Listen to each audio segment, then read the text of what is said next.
So as we wrap this up, I want to revisit what our kids can do, and what we can do as mentors and parents, because that's what I don't want that to get lost in this whole ranting and raving about social media, because it's clear if we keep heading the direction we're headed, it's not going to end well. And it's also clear that kids today are facing much bigger challenges than even we faced, just based on exposure, based on how connected they are, quote unquote connected they are with the rest of the world. So there's no doubt that they've got bigger problems. And again, we've got to do something about this. So I want to revisit what kids can do, and specifically our kids as we raise, because again, I think my default mind goes to, well, it's the mentor's responsibility. It's the parent's responsibility. Social media. No, kids have a role in this as well. So kids, if you recognize you're struggling, ask for help. It doesn't make you weird. It doesn't make you weak. If you know that you're not right mentally, go ask for help. That's the first and foremost thing you can do. We talked about it last time. That's one thing that Drew Robinson's a big advocate of, is asking for help. It doesn't make you weird. I know it feels like it does, but go ask for help. So that's the first thing you can do. Number 2, take ownership yourself of the time you spend online. I think, like I said, parents, teachers, and mentors can tell you all day long, hey, you need to restrict this, or hey, you only get an hour a day. How about you take ownership, right? And I know that's hard as a 16-year-old. I get it. You want to be connected to friends. You don't want to miss out. That FOMO is strong. But you take ownership. Regulate how much time you spend on social media. Find yourself a purpose. Find something that you're invested in. Find something that you're passionate in. What are you interested in doing one day? Find that thing at 16. And does more time online help me reach that goal, or is it taking away from that goal? The 2 more things I wrote down. Take care of your physical health. Eat well, sleep well, exercise often. I think that's overlooked from the mental health side of things. I can't tell you how great I feel mentally every single time I finish a great workout. That's right. The endorphins are going. I'm clear. I've got energy. It's amazing what physical and mental health, how they tie into each other. And the last thing I wrote down is find a group of people who are a positive influence and who are serving the community. We talked about this last time. Find somebody who needs help and serve them. Also find yourself a group you connect, whether that's a sports team, whether that's a church, youth group, whether that's a video game club. I get it that maybe you're playing video games, but somehow I'm sure there's some connection going on. Find yourself a group that you can get connected. That's what I would tell young kids, and I'll let you take. What would you tell parents? What would you tell mentors, teachers, anybody who has influence over kids? What would you tell them? Well, I want to say this to kids first. Is, believe it or not, your parents were actually kids.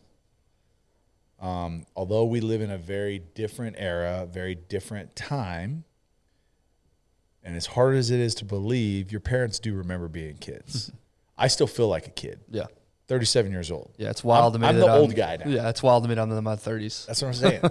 So hear us, and I say us because I'm talking about, you know, the generation of parents, grandparents, teachers, coaches, is we're not saying things and we're not giving you advice and we're not getting on you because you need to be fixed. We're saying things and we're advising and coaching and parenting because we literally love you and care about your life, how you feel, and your health, okay? So just make sure that it's hard sometimes because I was the same way. I was like, my dad has no idea. Like, he doesn't know what it's like growing up these days. And I remember discounting. Like, he's an old dude. He doesn't know what it's like being a kid. Trust me, we do. And it's this cycle. And it's been said for hundreds and hundreds of years, right? The kids don't get why the parents are telling them, okay, I recognize that. But they are pouring into you, and you may take it as criticism, you may take it as discipline, whatever, because they care. Okay? So just with that lens.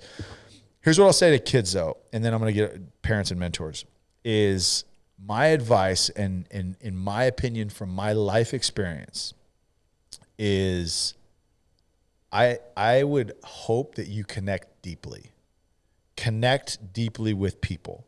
Loneliness is the fastest way to struggling with mental health. You don't have an outlet to talk to somebody. You don't have someone to talk to you. You don't have that connection. Loneliness is a really, really hard thing. Connecting deeply does not mean having more followers on social media. Here's what I'm saying. As a race, a human race, we for thousands of years, we lived in tribes, right? No more than 100 to 150 people. Our minds, our brains are not designed to handle information and relationships for 5,000, 100,000, million followers. You cannot connect deeply when if you have 100 friends, it is really hard to connect deeply. There's just not enough time. So I want you to hear me when I say connect deeply with 3, 5, 10 people that, like you said, are like-minded, that are serving or that are bringing you up. Not somebody that makes you feel better about yourself because, they're not at your level.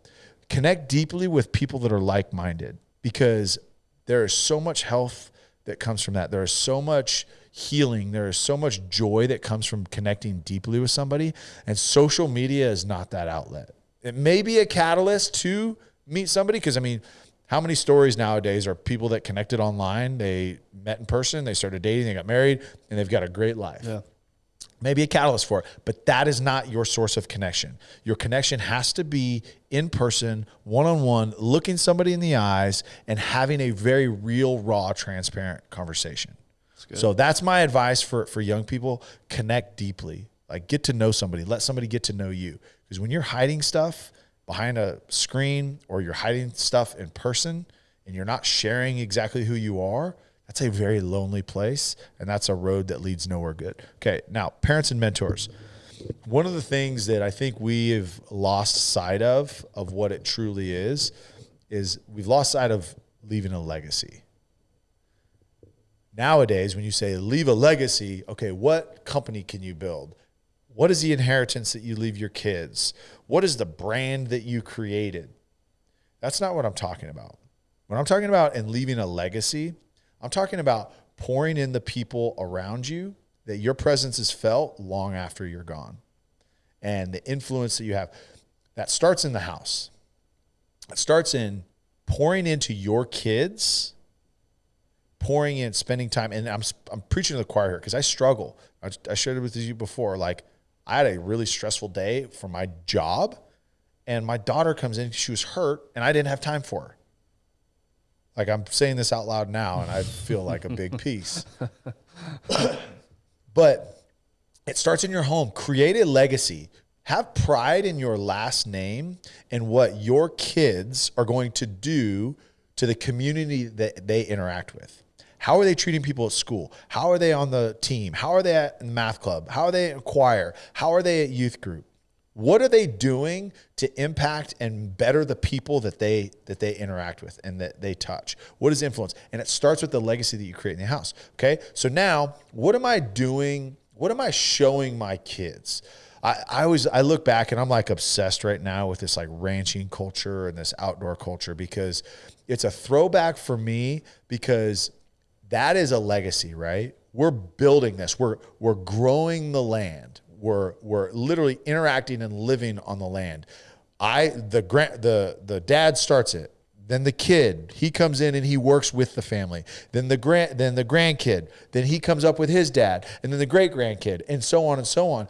And I know it sounds like I'm talking about Yellowstone right now, but you're creating. That's where it started there. But really though, like we've lost sense of it, right? Because what are parents doing? And influenced by social media culture and mainstream media is we're seeing what success looks like.